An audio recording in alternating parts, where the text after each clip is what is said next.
Assalamu alaikum wa rahmatullahi wa barakatuh to some of you, and peace out to the rest of you.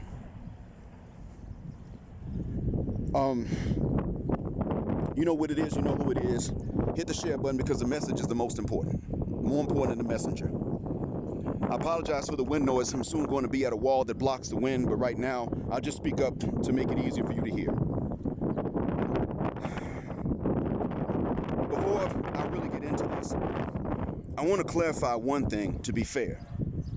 You do not have to agree with my point or you don't have to agree with me. You don't have to disagree. You're welcome to come in and objectively, logically agree or disagree with me. You're welcome to come in and objectively and logically disagree with a non-black man and light-skin motivation. If you agree with me, do not come in and start going in on them personally.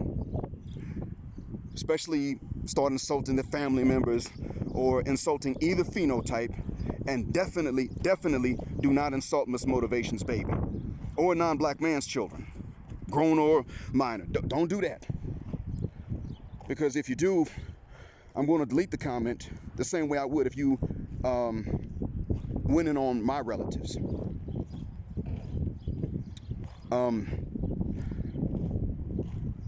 Even though we disagree, mostly the disagreement is on them paying attention to what I didn't say and did say. They think I'm a light-skinned savior with self-hate issues. I think you got to be stupid as shit to think so, or you're a speed reader. You don't have time to actually pay attention to what I said and did not say. I could have become a light-skinned savior. That's true. I could have. Or what they think is a light-skinned savior. But see, I don't believe that any human being can be a savior. I don't think that's possible. I'm not capable of being a savior, and I'm aware of that. As a matter of fact, I've already failed. A cousin of mine, an adult cousin, was Muslim, and she left. And I could not save her from that, from her own apostasy. And in the Quran, there is a verse that says, what means in English, save yourselves and your families from a fire whose fuel is men and stones. Yourselves and your families. I could not save her. So if Allah on the last day does not merely forgive me because I didn't live with her, I was not her parent, I had no influence over her, then I'm literally cooked. The question then would be regular or extra crispy, and for how long? If he factors in the control I didn't have and has mercy on me, then I could be saved. Because even then, in the process of trying to save myself and my family, I still need his help to save. So I can't view myself as a savior based on what I know. I'm not capable of seeing myself like that. But I could have become one because, I actually did think at one point that the colorism in the black American community was like the colorism that is in the international world.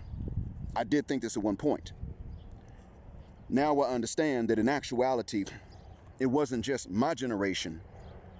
It wasn't just the lighter skinned folks of my generation that thought that was some stupid and foolish stuff. This has been going on for a while.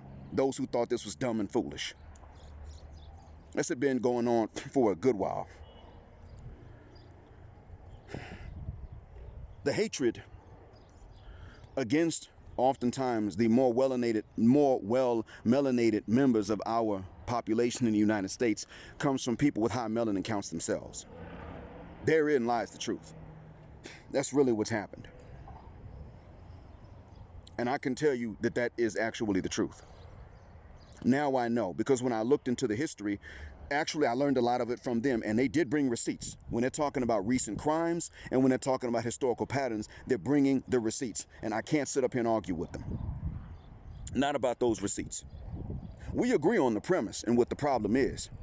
Ain't no light-skin privilege. Like I said, I knew that. Light-skin privilege is more of an insult than a privilege because it's like a little funky raise in exchange for your integrity. And most of us aren't willing to accept it because the motive of lighter-skinned African Americans to turn their backs on and help oppress other African people in the United States is overestimated. We don't have that motive. We know from whom we come. We may look like what people say, but Big Mama, she looks like she came from back home. Granddad looks like he came from back home. Some of the aunts and the uncles still look like that. We know who the majority is. We know that we're part of that population, just with a rarer phenotype, and that's it. We don't walk around saying we're better because of this, that, and the other. And oftentimes the parents will make sure that the kids don't grow up with this inflated sense of self-worth simply because of that. And therein lies the misconception. And they were right about this 100%. What we disagree about is the reaction. And I won't front. My advocacy for the black community is always based on conditions, and one of the first and foremost condition is that it is the righteous position to take. I've advocated for us, and yes, against white Western European civilization and its diaspora in Canada, the United States, and Australia, and Israel included too. I've argued against them because that is the righteous position to take. When it comes to the racial conflict between us and Western Europe, we're right, they're wrong, end of story. We did not start that conflict. Everybody knows it. They know it. Everyone understands. There are two things that have erased a lot of the evidence of previously existing civilizations in Western Africa. Two factors. Number one, what they did to destroy the ones on the coast. Number two, the humidity and the overgrowth of the ones that were abandoned for whatever reason in the interior. What they call natural reclamation. The natural environment growing in back over ruins of abandoned places. This happens a lot. It happened in southern Mexico and Guatemala as well. It's just a normal phenomena, and it's even more pronounced in tropical areas. That's it. So modern day Europeans will say, well, where's the evidence of African civilizations? And even their own archaeologists will step up and say, well, actually, there is evidence of it, that they were there. So I take the position because it's righteous. And I'm not going to support the ones that are referred to as the colorism crybabies. Now, it is true. I'm going to support their position in the international community because the international colorism is exactly as they have described. That is true. The Indian, the Pakistani, the Arab, the Afghan, and the Persian are more colorist even than many Europeans, Eastern or Western. That part, I admit, that is true. That is why I support your position. I live here between these Arabs. They don't even hate you. They don't hate me. They don't think that we're not human. They just think that their color is nicer to look at, and for that, I don't even agree with them on that. Straight up. I'm like, okay, you may think so, so here's what we do. If you think so for yourself, fair enough. I think the same way in the opposite direction. But if you think that it is a natural human instinct to think the way that you do, you are a racist bastard, and you even think God is a racist. That's blasphemy. You're not a Muslim anymore. I don't pray behind you. I just called you a disbeliever, nigga. What you gonna do about it? Because you think that your preference is a natural instinct for all of humanity, making God some kind of rat bastard racist. And you do not insult God in front of me. That's why I take your position internationally. Inside the United States, and by extension Canada, and even the UK, that is some bullshit. It ain't a bunch of light-skinned black folks running around here oppressing you. They're not the ones doing this. Truth be told, when I hear stuff about don't bring home no black bee, I don't hear it from a grown man. I don't even hear rumors of it coming from grown men to the young ones in the family. I hear about this coming from mom, grandmom, and usually they are well melanated, trying to tell their own kids to lighten the offspring. And because of the way that the community will treat everybody that's light-skinned at some point, not all the time, but everyone that's light-skinned at some point in the black American community, and I've heard that it's the same in the UK and in Canada, everyone's going to catch some kind of mistreatment because of their shade. Since everyone that is very pale or has a rare phenotype is going to catch it, many of them say, I'm not going to sit up and make it a point to try to breed a particular way. So it stops. So that's why it is that they're right about what we can see in the black American community. They're not lying about that. You may hate them for my sake, but let's be honest. Let's be fair and just. Even if you hate them, I don't hate them. I think they're speed readers, and that's not anything unique to them, actually. A lot of people are like that. Some of my own supporters are speed readers. and can't type in English to save their lives and can't punctuate. And yeah, I mean, if you're a supporter of mine and you write like that, thank you for the support, but I wouldn't necessarily use you to ever write any piece in my defense, and I wouldn't let you do it. I'd have to tell you, in that case, you want to write some blog piece in my defense, I have to say, hold up, before you do it, you're going to have to let me proofread. You know how you write.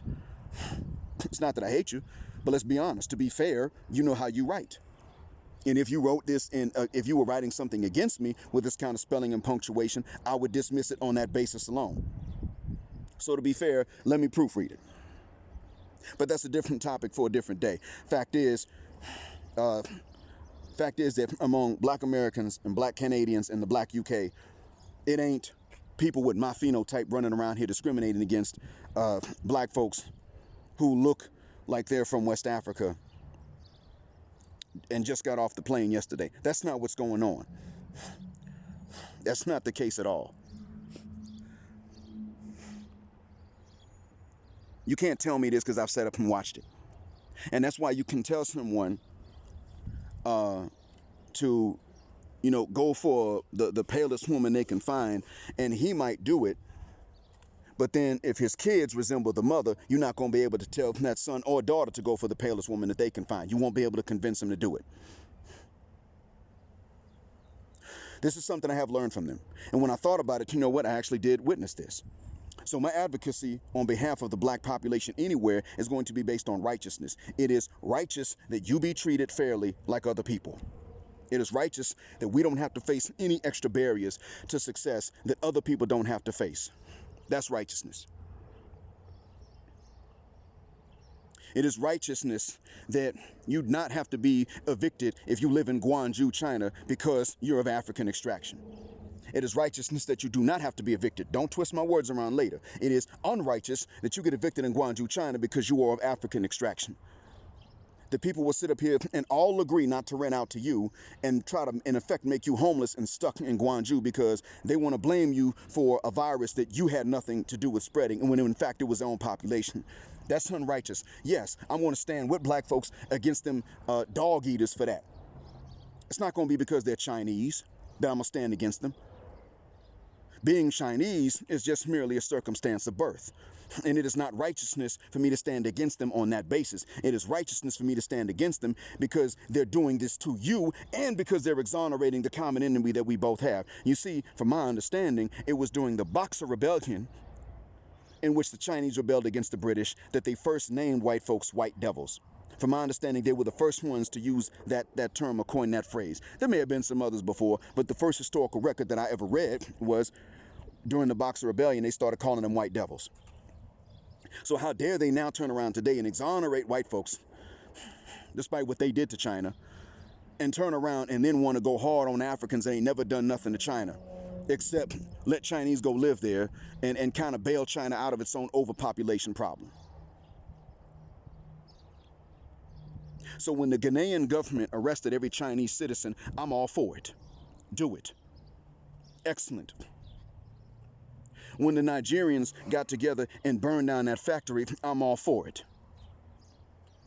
They didn't harm the Chinese who are working there, they just burned down the factory. That was actually very polite considering, because I wouldn't have burned the factory down. I would have gone to their homes and burned their homes down, or kicked them out of the homes and taken them. You fit the guck out of here. I know you had nothing to do with it, but you know what? Your government's going to have to learn a lesson. I'm for it because of reasons of justice and reciprocity. I am not going to back up any community, no matter their shade or their phenotype, for unrighteous reasons. Because that's not a part of what originally being pro-black was about. It was not about supporting the right to deal drugs. It was about uplifting the drug dealer, trying to provide a better opportunity. And no, usually it wasn't going to mean making more money. It usually meant making money for which you could not be legally arrested. I say legally because it was never about guaranteeing that white folks are going to leave you alone no matter how straight a path you walked. It was about independence from them as much as you could possibly attain so that they would not have the jurisdiction to arrest you. But it was never about this unrighteousness. It was never about, the original Pan-Africanism was never about letting known and proven child molesters walk around in our community unfettered and unbothered and unbeaten and then turning a blind eye when somebody gets jumped in a Walmart because of her phenotype being a little rare and more recessive among us. And then turning around and letting white folks go. And this is a problem in the Black American community, I'm not gonna lie. When it does come down to violence, you do not see black folks attacking white people as often as you see them attacking lighter-skinned black people of the same background. Simply put, where I disagree with them is in the reaction. I'm not ready, because it's only been a minority of black people that will even do this dumb stuff, to be honest, being this doggone divisive. It's a minority, it's not a majority. I'm not ready to turn my back on a majority that I actually am related to because of what a minority did. I'm not ready to recategorize myself racially. My DNA would not support such anyway. Most of my DNA is African. I'm not going to support recategorizing myself as a different race when I'm not. Now, if it becomes necessary to form a different community, but we are the same race, okay, maybe it becomes necessary in the future. Right now, I don't have the evidence to say that that is necessary. What I do have is the evidence to say that, look, together, because most of us aren't really for this kind of division anyway, why is it that we don't together turn around and confront the ones that are this divisive? Why don't we do that? Or just destructive? Why don't we excommunicate the ones that beat Bobby Tillman to death? They didn't do it because of a shade. They said the next person they saw they were going to beat to death. They did it to somebody that was black, period. Right? Why don't we excommunicate them? Not that we say, look, you're no longer black genetically, but we simply say, politically speaking, you're a traitor to your own race.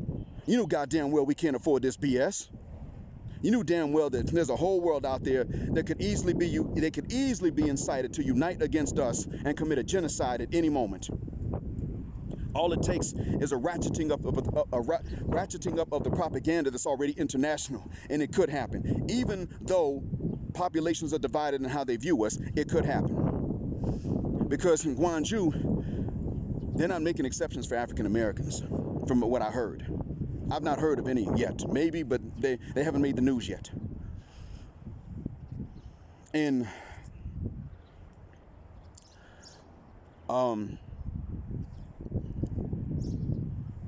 in other places, I don't see them doing this per se.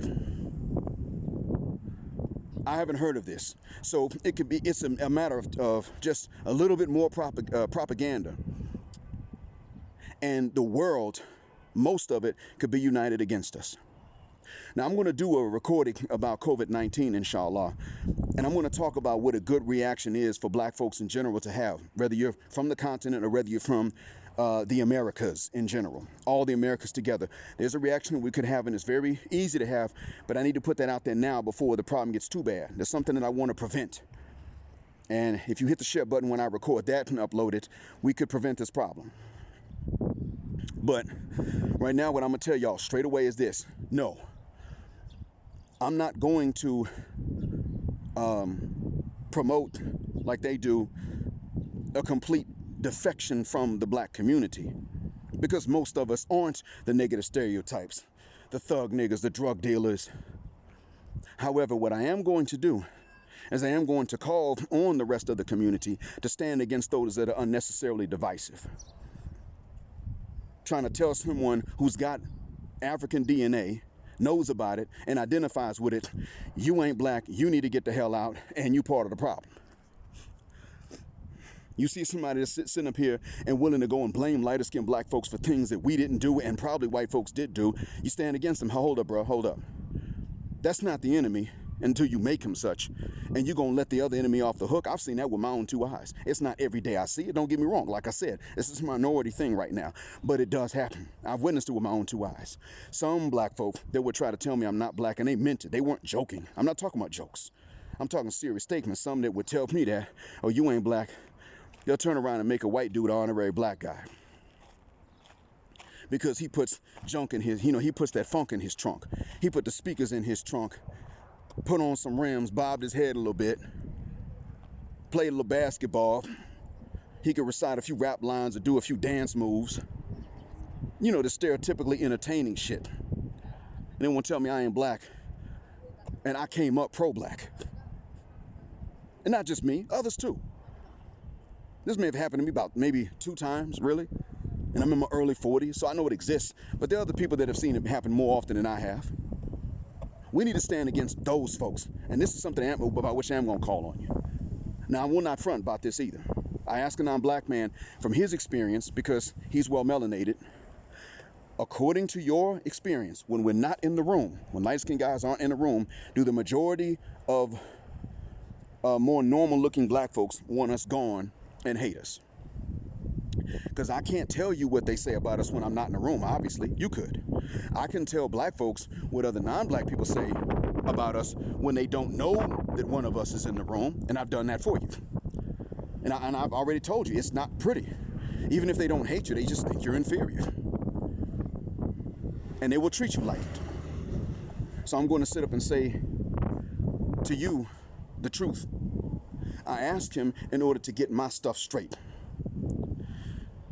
He didn't say that it was a minority or a majority that felt this way. He did say we have a problem and that he agrees with light-skin motivation, which I guess makes sense. They do back each other up. They're a tag team. You expect that. He did want to, correct me and talk down to me about things I wasn't even asserting. He did not understand my willingness to take in new information and adjust my platform according to it. He didn't answer the question about majority, minority. And if he doesn't know, he doesn't know. And I'm not going to ask him to make up an answer and lie. It's not his job. If he doesn't know what the percentage of the population is that feels this way, it's not his fault. There's not a study done on it. I just wanted to know what he saw directly. And if he never noticed, he never paid attention to the proportion, he could just simply say, I didn't pay attention to the proportion, to be honest. And that's okay. But my confession that I'm going to make is not really a confession. I'm going to say this. If enough, let's say if 3 men were able to come along and they were able to say, look, the majority of us don't want somebody with your phenotype in our community. Even if we don't hate you, we don't want someone of your phenotype in our community. I would say, okay, I do believe that black folks have a right to be equally treated and not unfairly treated. I'd advocate for that. But if that's the case, then yes, people of our phenotype have to separate themselves and form not another racial category, just another community. No, we don't give up the racial designation of black. We just, okay, look, we're just another community. That's all it is. No, we're the same race. We're just another community. They're the ones that wanted us gone. That's what I would have called for. But I'm not going to do something like that without the evidence to back it up. And what I've been able to view is that the majority of black folks ain't even that divisive. However, because we know that there is an element that's out here crying about discrimination that is not necessarily true in the United States, but that is more so true in, let's say, India or Pakistan, as examples, or even in Mexico, as examples, in terms of media representation, crying about media representation imbalances that are true in other countries and trying to act like they're true in the United States when they're not. Since we do have that minority community crying about this stuff, we should stand against them and say, hold the further-mucking phone.